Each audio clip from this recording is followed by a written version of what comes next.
Alright, hello, willkommen, bienvenue, konnichiwa, ni hao, jambo, marhaba. It's time for the Amish Inquisition yet again, episode 282 on Sunday, 28th of May 2023. I'm Phil. I'm Matt. And tonight we're very happy to be joined by a very special guest, Tim Freke. How are you doing, Tim?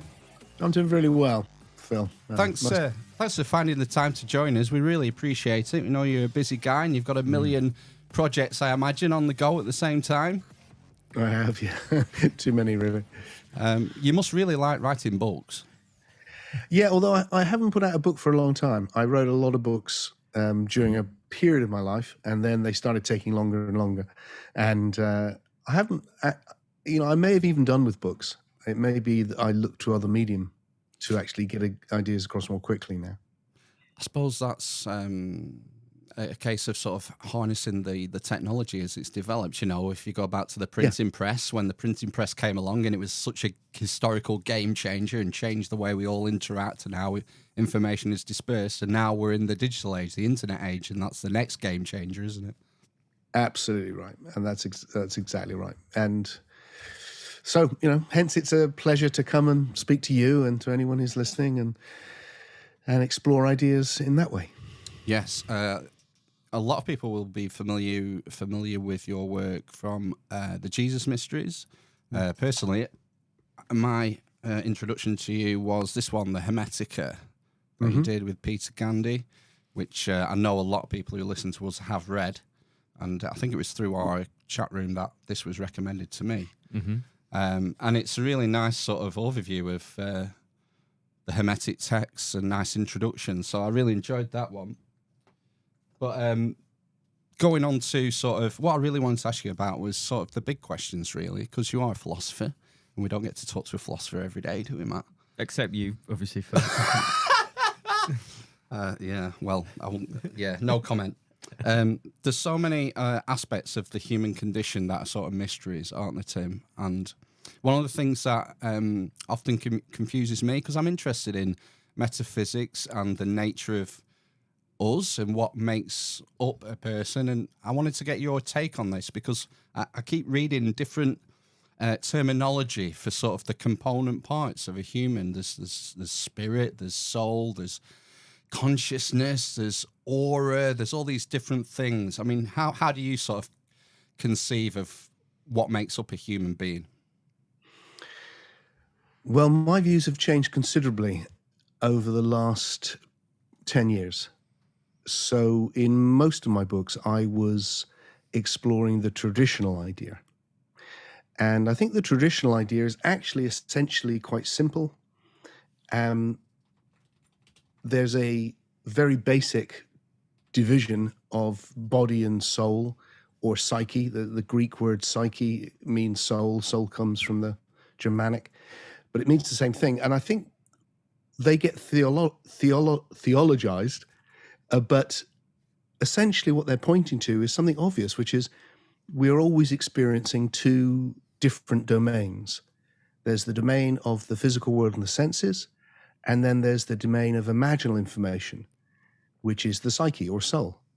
So right from the beginning, I think human beings have been trying to account for what are these two domains that we're experiencing, how are they related, and what does it mean for life and death? So essentially, I think that it's kind of obvious. And for me, it's like what intrigues me now is that my body is making funny noises, which are reaching you via technology. But what you're hearing in the psyche is meaning. but there's no meaning in the funny noises. They're completely different domains. And then in various traditions, you get this idea sometimes called spirit, pneuma. There's lots of different names for it. And I think that's referring to something more universal, which in the past I would have translated with the word consciousness, but I don't think that's the right word anymore. I'd now say being is a better word to use. It's like there is a beingness to everything. And my essential beingness and your essential beingness is the same beingness of the universe. But I am a unique body and soul. And then how's that related? And for me, the big turnaround has been to go, the traditional view, one way or another, is that you're essentially this disembodied soul thing, which has got trapped in a body and needs to get out. And I think that was an interesting view that arose historically for all sorts of good reasons. But now the revolution that's happened in our understanding now is that we know that the universe is a process of evolution. And therefore, it seems much more reasonable now to think that the body and soul have evolved. The body and psyche have evolved. And that's what I'm interested in exploring. A lot of the sort of spirituality that's become popular in recent times has this sort of concept of oneness, and I'm quite interested in Gnosticism and things like that, and they put it in a certain way of it's like points of light, and that one shall leave this sort of multiple being. We're all sort of points of light that are trying to escape back to unity, to this sort of oneness. Do you think there's anything in that? Are you believing in that sort of thing? Not really, not now. It feels like it was again, it's like, I think what I'm interested in, I think everything is evolving. So I think spirituality has to evolve, just like our understanding of the world has evolved, just as science is an evolution of what Archimedes did, or everything keeps evolving. So although I think there is ancient wisdom for sure, I don't think it's like they knew and now we've forgotten and we need to remember. I think they had a stab at it as best they could with the ideas they had, the images they had, and then they passed it on to us to do better. And so this idea of the sparks that you get in the Hermetic tradition and the Gnostic tradition is a lovely image. But I think we need to push it on now and see it. What really fascinates me is, can we account for spirituality, the experience of oneness, the experience of something bigger than us, the immortality of the soul, all the experiences you can have if you go and explore the imaginal with psychedelics or meditation or any of the myriad techniques that I've been playing with for decades now. And and you probably have too. It's a big place out there. Can we account for all of that within an evolutionary framework? That's what really intrigues me now, because that opens up the possibility of uniting all of our human knowledge into one narrative. And that wasn't available to our ancestors who were putting together the Hermetica 2,000 years ago, say. Right. But that wisdom that they put together is what informed the Renaissance, which then created the Enlightenment, which has now led to us. And somehow we need to find... The great danger, I think, is that the process we've made culturally has led us to dismiss all of that, whereas I think it's highly important, really, really important, and we need to now integrate it back into our general understanding of the universe. You've used the term evolution a couple of times already, yeah. And I'm not an expert on biology or Darwinian theory or anything like that, but it's sort of my rough understanding is that there is something that pushes biological evolution, whether that be characteristics that favour survival or breeding, or it could be numerous different things, but there is a pushing, a motive force that pushes evolution biologically. So what's going to push us to evolve spiritually if such a thing is needed? Well, the first thing is that if we now have to, the big revelation, I mean, Darwin's revelation was immense. And I think one of the things that he showed was that we didn't need anything pushing, that actually the process itself was creative. But then 100 years ago, all of that became, well, 100 years ago, we realized the whole universe had evolved. So that 14 billion years, just under, the universe was hydrogen, just about. And now that hydrogen has become you and me having this conversation.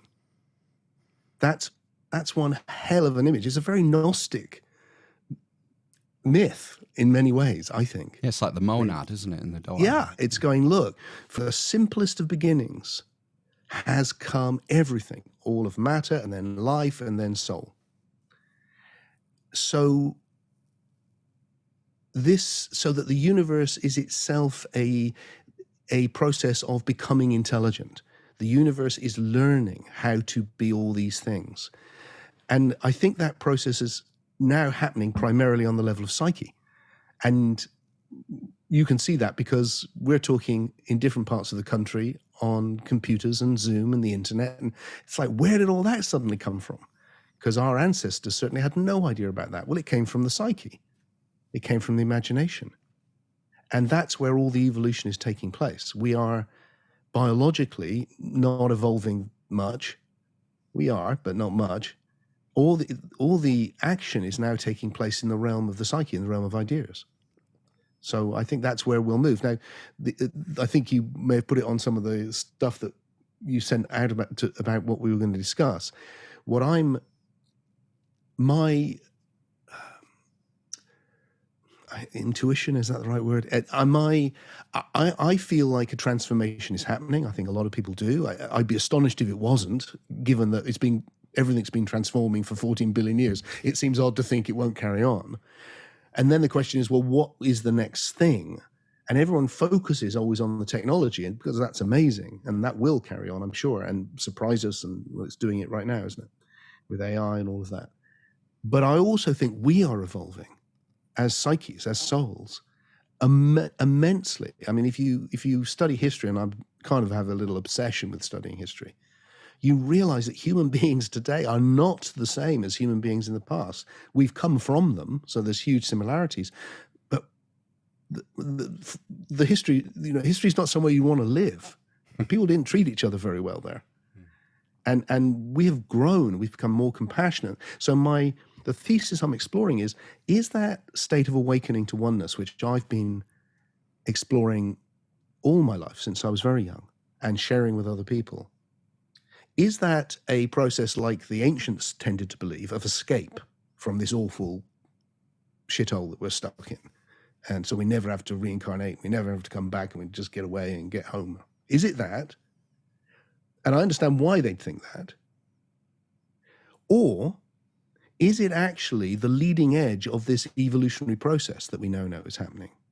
So that the increase in people actually being able to experience this state of oneness is a reflection of what may be the next movement in our human evolution, the evolution of the soul. So that's what I mean by the evolution of a unividual, an individual who's conscious of unity with the universe. And I wonder whether the next step in evolution may be a jump in how we understand who we are. Right. This is something that I was looking at your website, this new concept of unividualism. And it's a great word. I like the word. And what's the ICU, is it? The ICU, the International Community of Unividuals. Right. And because a lot of what I do, a lot of what I do is experiential, and a lot of it's to do with connecting for reasons we can explain. So I quite like the gag that it was called the ICU, because that's what we do. We see each other. Yeah, explain, because you're in the process of building a community to this end. So, can you lay out a bit more detail about what this concept is, this unividual concept, and how maybe it differs from other philosophies? Well, one of the things which has always been important to me, apart from perhaps a brief period when I was much younger, is that I've never been of the school that went, the individual's a bad thing, we need to get back to oneness, you're not really you, I'm not really me, you're an illusion, all of that stuff, which has become, it became very popular about 10 years ago, and now I think it's beginning to pass, I'm glad to say. So my own feeling always and especially now, is the individual is the foundation from which we wake up to something, to the oneness of being, the thing I mentioned before. And part of that, for me, a very simple way of getting that is to say, look, I'm not this separate individual called Tim. I am Tim in relationship with the universe. There's never a moment where the universe isn't present. And you are you in relationship to the universe. And that's because everything about you has come from the universe. You're embedded in it. So the language which appeals to me is to go, look, there is a fundamental oneness of being. If this is an evolutionary process, and it's going from the simplest thing we can possibly imagine and becoming richer and richer and more emergent as new things emerge, then what's the simplest quality that we could think would be the foundation? And I think the simplest quality is the one that Plato pointed to, which is being, or Pythagoras. The simplest quality is, what's the quality everything has? Well, it being, okay. And then all the other qualities are different. So with our present understanding of physics, you can take the analogy of a field and information and go, well, maybe we can understand the universe as a field of being with evolving information, which is becoming ever more complex. But it's one field. You know, the bit like in physics, they go, look, there may be two electrons, but there's one field, and they're kind of the same because they're movements in the one field. Well, maybe everything is a movement in one field. The isness, the Zen phrase I quite like. So you've got a oneness of being arising as all of these different informational systems, including you and me, on all of these different levels of emergence. And then here we are. So what happens if one of us, or, you know, if all three of us right now goes, oh yeah, my being and the being of everything else is the same being? Then you start coming into these states of awakening. And there's a big shift. And if you go deeply into it, it's a really big shift. And that's what I mean by the unividual. And the most obvious thing that comes from that, in my experience of having done this a lot now over the decades, is that it elicits a emotional response. And the emotional response is love, which is why I think you'll find in all of the spiritual traditions that I've written about these two important ideas. One is oneness, and the other is love or compassion or benevolence. And that's what I think we wake up to. And so what I'm trying to suggest is that process, that when I become conscious of the field of being, the field of being as me recognizes the oneness of everything. Now that's essentially very similar really to the idea you'll find in Hinduism or Hermetica or Gnosticism. It's just now being reframed for the 21st century. And there was a point, my friends, when I realized, I don't know when it was, 20 years ago probably now, where I suddenly thought, do you know what? The thing I admire about all these people I'm writing about, the Rumis and the Bodhidharmas and the Valentinus, the Gnostic, and all these people, is they all reinvented the spiritual tradition for their own time. That's why I remember their names, because they moved it on in some significant way. And that made me think, oh, look, it's not enough to write about all these other things that were done in the past. We need to move it on.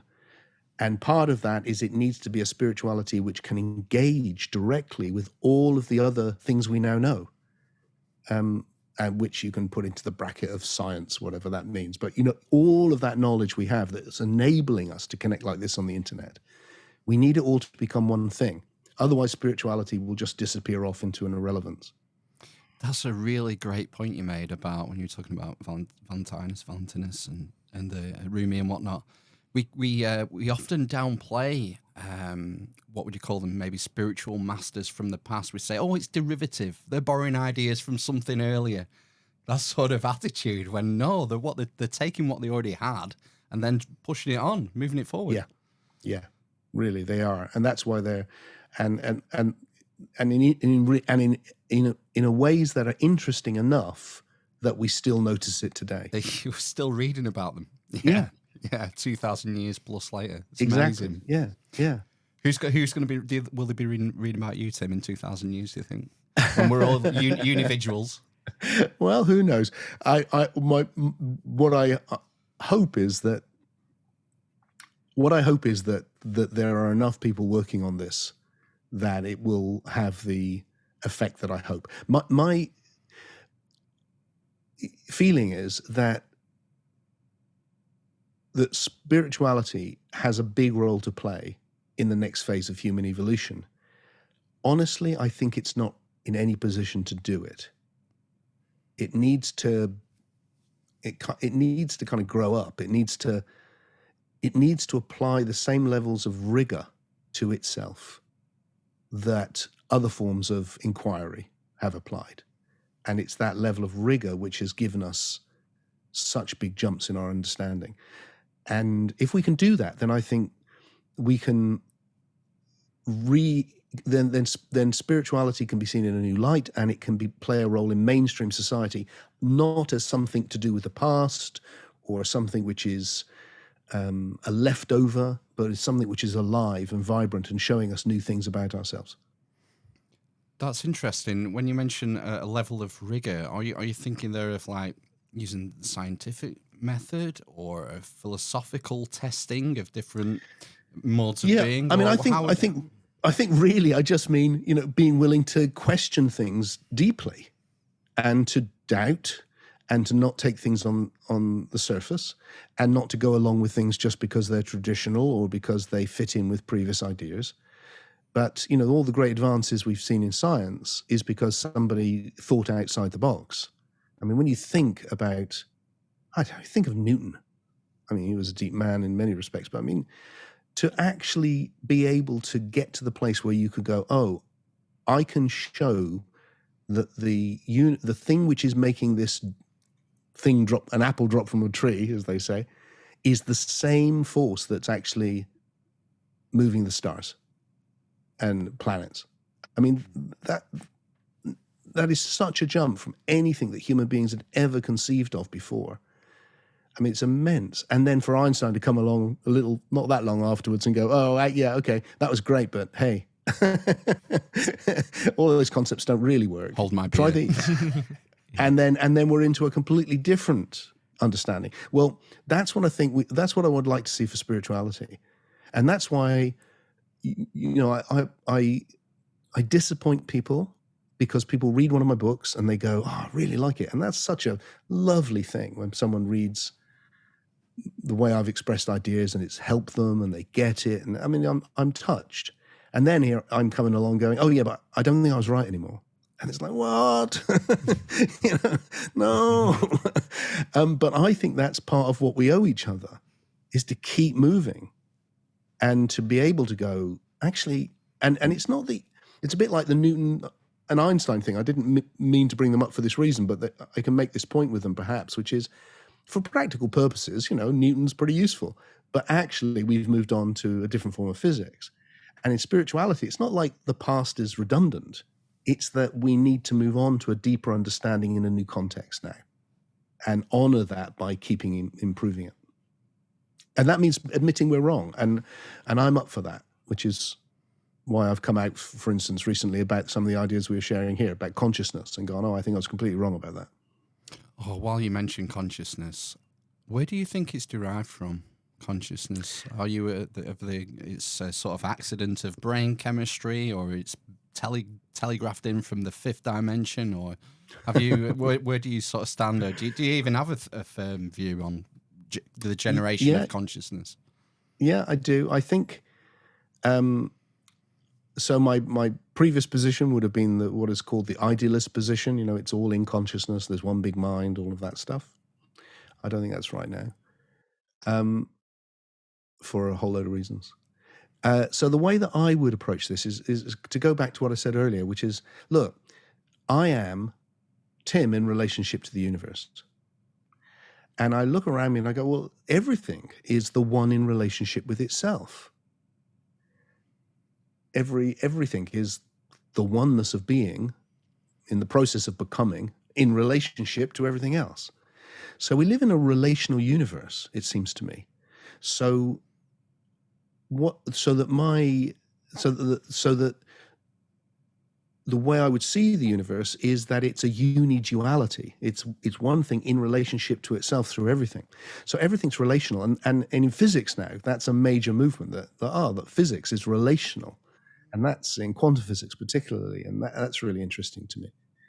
What that means is that I look at this and I go, oh, what's evolving is relationships between systems. And when I call things systems, I don't mean to degrade them. I mean, you're a beautiful human being full of imagination and creativity and thoughts. And I don't mean you're a system. I don't mean we live in the matrix. It's just a simple language to describe everything. I mean, we need, when we talk about human beings, we need all sorts of other languages to do with beauty and music and struggle and all sorts of other languages. But in a very simplistic way, I'm a system in relationship to all these other systems. And it seems to me that we can understand then that there is, if you see that, then every system is reading every other system, or the systems it relates to, right from the beginning. Chemicals are reading each other, which is why two chemicals will explode and another two will bond into something greater than them. And then when you reach the biological world, systems are reading each other all the time to survive and to avoid dying. So that reading of each other in a subject-object way, it hasn't suddenly arisen. It's always there. It's there right from the very, very beginning.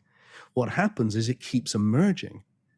And what I suggest has happened is that with the evolution of life and death, the systems start taking in the most enormous amount of information through the senses. And the vast majority of it doesn't matter. But some of it really matters. Information about someone you want to try to kill you, information about what you can mate with, information about what you can eat, that really matters. So that what the system develops is the ability to process this information that's coming in unconsciously, but is able to process it in, if you like, high definition. It's able to focus. And I think that's what consciousness is. That's what it is. I prefer to not to even make it a noun. I think it's an activity. I am conscious of. So as I sit here now, I notice that, well, I'll suggest you do it now. I say, if you pay attention to your left foot, I suspect it will suddenly come into HD. You'll suddenly go, oh, my left foot. Before, it was still there. You just weren't conscious of it. It wasn't important. But I've just gone left foot, and oh, there it is. Wherever you put your attention, you are conscious of that, and you process it in a high definition, if you will. So I think then you haven't got this problem that something has arisen from nowhere, because it's that relationality is all the way through the system, right down to the very beginnings. And what you got is the evolution of relationship, and then what we experience as conscious experience, what's happening now, is a very, very, very emergent form of that, which is why it feels very special. That's the way I would approach it. Yeah. So that's because we're sort of, I don't know if this is even correct, but we're sort of at the apex of evolution on this planet, at least. Is that why there's this sort of feeling of sort of human exceptionalism, with us regarding the animal kingdom, for example? Yes, and it's a great thing that we've realized, look, we're part of nature, because we've come from nature, and that we're going to care for nature, and we're not going to treat it badly, all of that. But I think you'd have to be pretty foolish not to see that what's happened for us is really is the leading edge of the whole evolutionary process. And the big jump after just being conscious of the senses has been to be conscious of our processing in such a way that we've created the psyche or soul. So that if you look at the psyche or soul, it's full of images of the sensory world, but it's taken off in such a way that it's a whole domain has formed of imaginal information. So that my hypothesis would be that the thing that gets called the Duat by the Egyptians, or the Bardos by the Tibetans, or the spirit realm, or has itself evolved. That is the leading edge of the whole process of evolution. So that the domain we're exploring with spirituality, and the domain I think the psyche or soul has evolved to survive the death of the body. So all of these spiritual ideas, which I take very seriously, I think can be understood now within an evolutionary context. And it changes them in one way, but it's an extension of an old idea as well. On the topic of technology, and very topically, Elon Musk's Neuralink was granted FDA approval for the first clinical trials, I think yesterday, maybe or the day before. I'm not sure how I feel about things like Neuralink, but I want to get your opinion on what your views are regarding harnessing invasive technology like that to augment the spiritual evolutionary process. Well, I think it's inevitable. And I'm quite just by my temperament, I guess I'm a kind of optimistic, and it just feels like, how exciting. What's that going to be? And I look at someone like Elon Musk, and I see someone who's intensely creative and willing to take risks, and it's like, oh, okay, where's that going to go? Now, but like you said, to me, it's going to supplement it. A bit like, I live my life in front of this funny screen where I put all my ideas down and talk to other people. And that's great. And some people don't think it is. They think it's terrible. I think it's great. I love it. And I know, and it's made being a creative person and being a philosopher far easier than it was before, much easier. So brilliant. So if that can happen in some way, if Elon popped around and said, hey, we're going to pull you, catch you up with this thing, and you'll be able to think twice as quickly and 3 times as well, I'll be like, yeah, do it now. Sign me up. Yeah. Drill in the head. Really. In the back of the head. Really. Wow. But, that was the attitude I took when I was younger, when someone said, hey, drop this LSD and you'll just think in a new way and it'll be fantastic. And they were right. Yeah. Yeah. I guess I'm more of a pessimist, Tim, because I love history as well, and history is rife with new technologies being used to destroy people first and foremost. And I just worry. I worry that our technological process is outpacing our spiritual process, our spiritual evolution, and that could be very deleterious to us and the planet, because these tools can be wielded, like you said, for good or ill. And I don't want to talk about certain viruses that go around, because a lot of people think that might have been a slip up, that coming out. And you're right. I mean, of course, and that's why we need pessimists or realists, and we need optimists. We need both, and they need to be in communication. But I would say, putting my own realist hat on here, I would say there's not that much chance of halting human creativity. So if that's not going to happen, then the other side of the equation is what we've got to address, which is, okay, well, in that case, we better hurry up and get wise enough that we can use things well. So the imperative for me that makes me get up in the morning and do this crazy thing all day is that it's like, oh, we need to wise up now, and there needs to be more and more of us until we've moved the culture on. Yeah. And the reason I am optimistic sometimes, because it's not always, but it is because we have come so far. And I do think it's important to see that, because you can certainly look through history and see a lot of awful things, but you can also look through history and go, wow, look at the way in which human beings have changed. Look at what we've achieved. Look at the good, the benevolence we've brought into the world. The level of compassion has never been this high, not even remotely. People care about other people on the other side of the world they'll never even meet or see, or don't even know what they look like, but they care. And that's a whole new thing. And so if we can keep that process going, then maybe we can get away with it and be wise enough, You mentioned briefly that you spend a lot of time in front of your screen, which all of us do.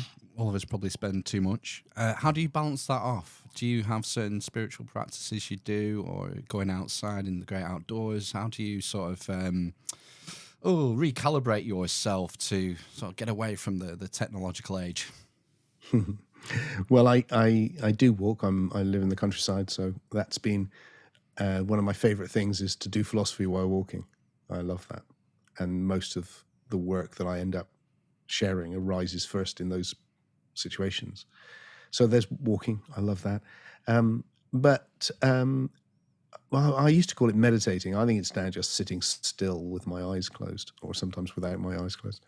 So I think I do. In my life, I've done an awful lot of sitting still, and I find that a very interesting thing. It's the opposite of the screen, really. It's just to bring everything as simple as I can make it, and just see what happens. And there's some very interesting states of the soul that you can enter into through that. So. I was just wondering, just in terms of, I suppose, one of the accusations around society today is that is kind of quite individualistic, I suppose. So you kind of mentioned the meditation or sitting still and being quiet. But is there any particular ways that you could encourage people to be a uni individual, I suppose? Yes. Great question. Thank you. A perfect question, actually. So one of the things is kind of that's led me to this unividualism is going, okay, so we're in the West especially, but now it's spreading through the whole world. We have become individuals. Again, it's easy to assume people always were this individualistic. They really weren't. Mm. You look at old pictures and everyone's wearing the same clothes, and it's like, oh, those people all wear that hat, and those people wear that hat, and now we're just like, we have our own ideas. We're ideational individuals. We have our own opinions. Everyone had the same opinion. What the church told you, not everyone, but much more like that. We were collective. We've become individual, and then and that's great. Actually, it's beautiful, but there's a price. We become isolated, it can become narcissistic, all the problems that people point to, which is why I've looked at it and gone, okay, so what's going to resolve the problems of individualism and take it to the next level? And that's what I think unividualism does. And the practice that I've been exploring for 20 years, which blows me away, which I do at my retreats, is connecting people together. And it has the most extraordinary effect. So when people come to Glastonbury, to one of my experiential events, we'll settle in, relax, let people just be themselves. And that takes not that long. And then looking is a good way, but you can do it through sound or even movement and touch. But if you just sitting and looking at somebody, looking at their eyes, and what you become aware of, if you do that in the right way, is that you see their face, like you're seeing my face. Here it is, all the 64 years of craziness. And then, but what you're connecting with, you can't see it. You're connecting with a soul, a psyche that's looking back at you. And that, when you get that, there's a connection of soul to soul, which is incredibly profound. And then there can be a moment where you go so deep into it, there's one of you looking at it itself, as it were. You see, there's the oneness of being as Tim is reaching the oneness of being as you, and then we are connecting in that oneness. So that if you do that, I'll do a thing with people which can sound a bit intimidating, but it's actually the sweetest thing. Once you start it, first people think this will be a bit much, but by the end, you're just like, don't let it end. It's so great. I will get people and we'll play beautiful music, really all sorts of different music, but just kind of hold you. And you'll get to sit with somebody and just be with them, looking in their eyes, maybe for 3 minutes. And then you'll move around and there'll be another person. And you do it again. And then you move around and there's another person and you do it again. And you'll do that with a room full of people, maybe 20 people. I've done it with bigger groups, but 20, And by the end, you are in an utterly different state of consciousness. That's all. The love is like the room is just pulsating with this, like you're walking through it. There is something happens. We meld together. We form such deep soul connections, and the level of people become so beautiful. Everybody becomes so beautiful. And that's the way I can give people a taste of this unividuality. And when I started doing it, people find it a bit intimidating sometimes. That never happens now. Every single person, I think, for quite some time has just gone, wow, that just completely changed everything. And so you're meditating, but you're meditating on each other. And when I said everything's relational, well, you're taking the most emergent forms of existence, you and people, and you're letting them relate in a safe, focused environment. And what you get is a massive shift into what I call a deep awake state. That's really strange, isn't it? Well, I was going to say, does this work online? Have you tried experimenting? I have done it online, and it does work online. The very first thing that happened to me with COVID was I should have been in Japan doing this with a big group of Japanese people. And I couldn't go. And they said, well, should we have it on Zoom? And I thought, wow, really? I mean, hadn't done anything on Zoom at that point. It was a whole new thing.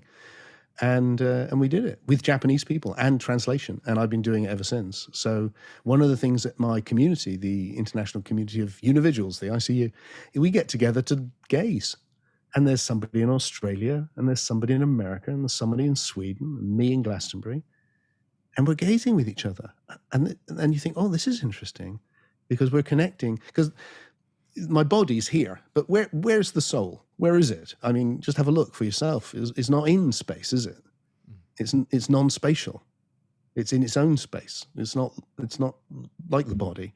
So what happens, I think, is that we form these deep connections, even though our bodies are literally on the other side of the world. And that's interesting, because nothing like that's ever happened before. And that's just arisen through this funny Zoom thing we do. I find it quite interesting because, staring somebody in the eyes is just something that you certainly that I wouldn't do. You'd get the sack for it if you did it at work. Well, there's always that, isn't there? But be careful out there. Make sure you get consent before you start staring at people. That's part of it. You're right. Yeah. That's part of it. Because it's not the eyes. This is the thing. Often people will come to these events and afterwards they'll just go, "Oh God, why don't we just look at each other?" And and I have to tell them, don't just walk out and just hello. It's like, that's not going to work. That's not a good idea. You'd probably be fine in Glastonbury, but nowhere else. And because it's not actually the eyes.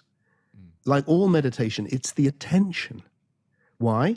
Because, like I said earlier, what you place attention on, you process in high definition. And the more you focus, it's like if you meditate on your breath. When I was taught that when I was very young, it seemed like the most boring. The basic message I heard was, if you meditate on your breath, it is so boring that if you do it for enough hours, you will become enlightened. And then what I actually found was that if you pay the breath or anything really deep attention, it becomes amazing, because you're processing it in such a focused way. And your breath becomes this, oh my God, breathing is just amazing. So if you then take that attention and then put it on somebody else, on something you can't even see, then you're paying attention to the most emergent thing in the universe, somebody's soul. And the experience is enchanting in the deepest possible way. I think that kind of makes sense to me, at least, in terms of certainly I spend large parts of the day in my own head thinking about my own thoughts and my own problems and my own issues. So if I used up, some of that attention just focusing on somebody else, whether that is in silence or just talking to them or whatever, there is an obvious difference there, isn't there, in terms of what will be going through your mind, both consciously and unconsciously, I would guess. Yeah, and when I say it's not to do with the eyes, it's like what I want people to get is once you've got it, You can do it with, you can do it with blind people. You can do it with the person next door to you, even though you're not looking in their direction, because it's where you put your attention. You're just actually making a deep connection with your attention. And it doesn't have to be a person. It could be nature. It could be a tree. It could be the air. It could be anything. But another person is very special. You mentioned the retreats that you do. I'm guessing information about that will be on your website. But I know when we were setting this up, you also do these Sunday night meetings as well. So can you tell us about that? Yeah, so that's the ICU. We do that every Sunday night. I'm not doing it this Sunday night because we also have a community meetup where I don't show up, so that people can get to know each other without me being there. Because of my relationship with it all, if I'm there, I will tend to do all the talking. So I don't want to do that. So they all meet up without me, which is nice. And then otherwise we meet up and we'll have 1 week where we'll do gazing or we'll do meditation. We'll have 1 week where we do philosophy. We'll have one where I try out ideas. It's kind of, it's not a subscription service. It's not like subscribe to my community, which people do, and that's great. But this isn't this. This is me going, I'm trying to develop something which is a new approach to spirituality. If you're attracted to it, join me. That's it. And support me in doing that. Because when I share the philosophy with you, it will be half-baked. It will be because I'm not quite ready to say it publicly yet. But I'll say it to you and you tell me what you think. And I'll get better at saying it through sharing it with you. So you're supporting me. And there's no fixed charge, and anyone can come as a guest. But it would be nice if you contributed something, because then I can use that to support what I do, and that's it. That's how it works. And literally, it's a small thing. It's beautiful people all over the world, and they've become a community. They've become friends, because I'm someone who wants to doubt things and find better things. It's very inquiring, but then because I'm a love junkie, there's a lot of people there that are just into the love thing. So there's a whole cross section, a strange, like my retreats. You come to one of my retreats. I hope you do one day. And I have them in my home now in Glastonbury, because we've got one big room, which we can get 20, 24 people in very, very comfortably. It's lovely in Glastonbury. And I'll do 3 a year at the moment since COVID. I'll do one in the autumn in September, and then I do one at New Year, which is also an excuse to have a party and celebrate being alive. It's like, so at the New Year one, we'll have after the gazing I've talked about, then we'll just put some music on and have a few drinks and celebrate. So, but with all of them, it's wanting to encourage people to be all that they could be. So because I'm not of the school that goes, oh, you're already perfect and you've fallen and all. Because what I'm saying is, no, I'm not perfect. I'm evolving, hopefully, towards something better, just like everything else is. So I want to support you, and you can support me. And when we do it together, it's easier. It kind of sounds like workshopping, or like what a stand-up comedian would do. They would go to open mic nights to sort of work out the material and bounce ideas, and they can gauge the audience reaction to improve the material. Yeah, I think it's the same thing with philosophy. Yeah, very much. And you want people you feel comfortable with, and you can trust, and also I want to engage other people to help develop this anyway. Because I'm going to be here for such a short period, and I'm going to be gone. So if this has got any value, it has to be of value to other people. So I don't want to hang on to it. I want to give it away. Wow. We're running up on time pretty soon. What sort of stuff do you read, Tim? What sort of books do you like to read?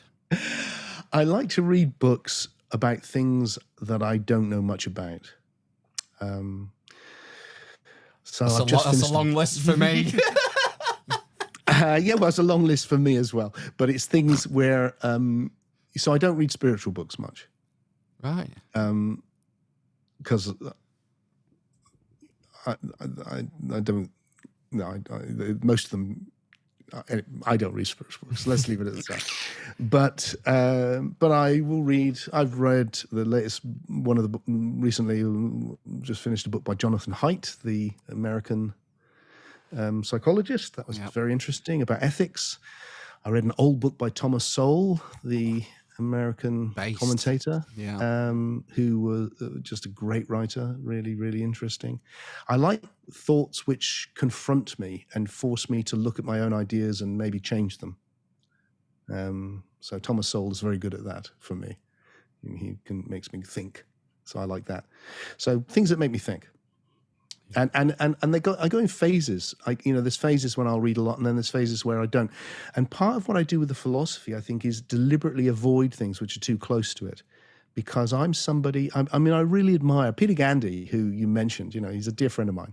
One of the reasons I was a bit tired is I was at his house till very late, drinking too much Jack Daniels last night, and we've been having this conversation about philosophy for 40 years or more now. Well, way over 40 years, 50 years, and he's meticulous. He reads and reads and reads and reads and reads all this stuff. That's all he does, really. And I'm much more like, I work better if I develop the ideas independently, and then I go and seek out all those people that have kind of had similar ideas before me and help understand that. But if I let them in too early, they confuse me, and I lose the clarity that I'm developing. Yeah, and I guess they will influence you as well. We're all a product of the things that we consume, whether it's media or podcasts or books, whatever.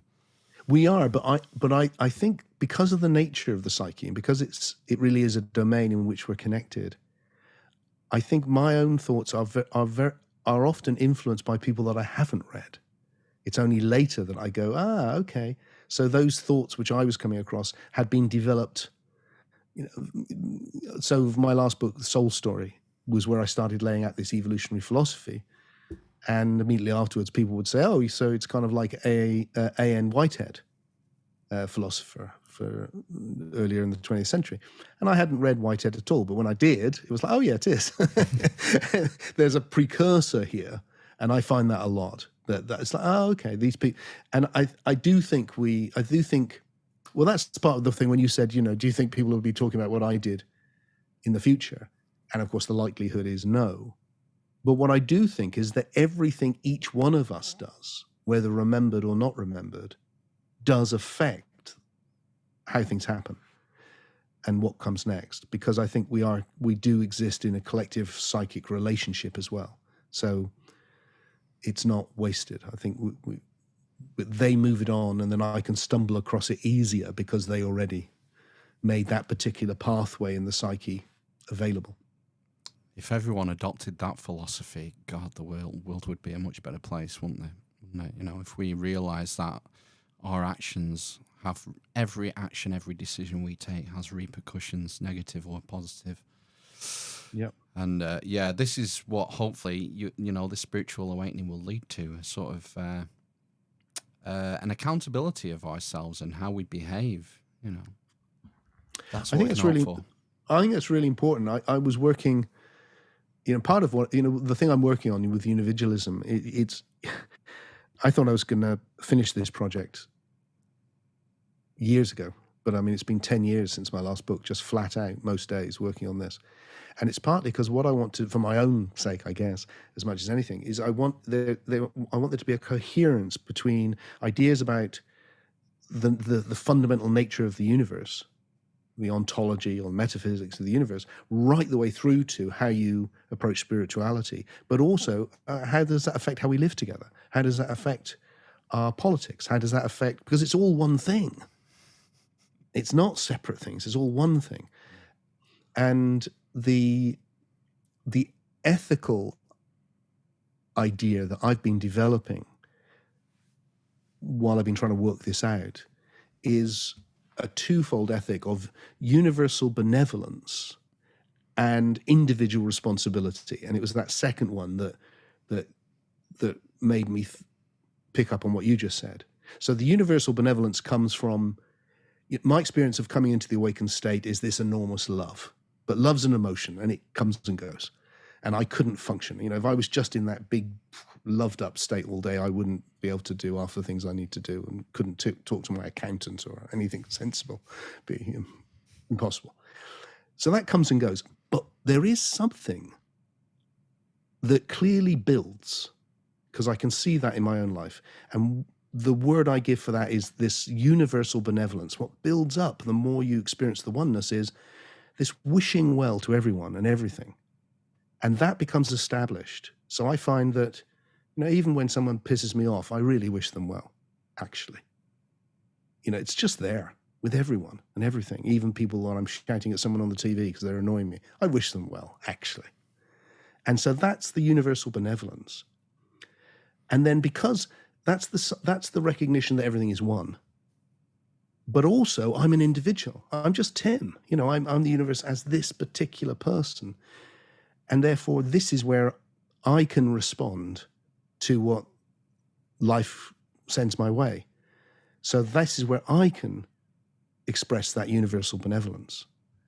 And that's my individual responsibility with my particular friends and my family and my work and my place in the world. And being able to have that sense that you said of that responsibility, because part of that responsibility is to find the most emergent Tim I can. Right, yeah. Because that's my responsibility. I think that's a great note to end on. Would you agree, Matt? I concur. You concur. Well, I think we should wrap this part of the show up. Okay. Thanks, Tim. This has been fantastic. It's been a real pleasure. I'll put all the links in the show notes, as always. If you can stay on the line for us for 1 minute, just while we play ourselves out. You lot listening on YouTube, we'll be back in 10-15 minutes for part 2, do some news. All right. Yeah. Okay. Ciao for now. Ciao. Thank you. Bye.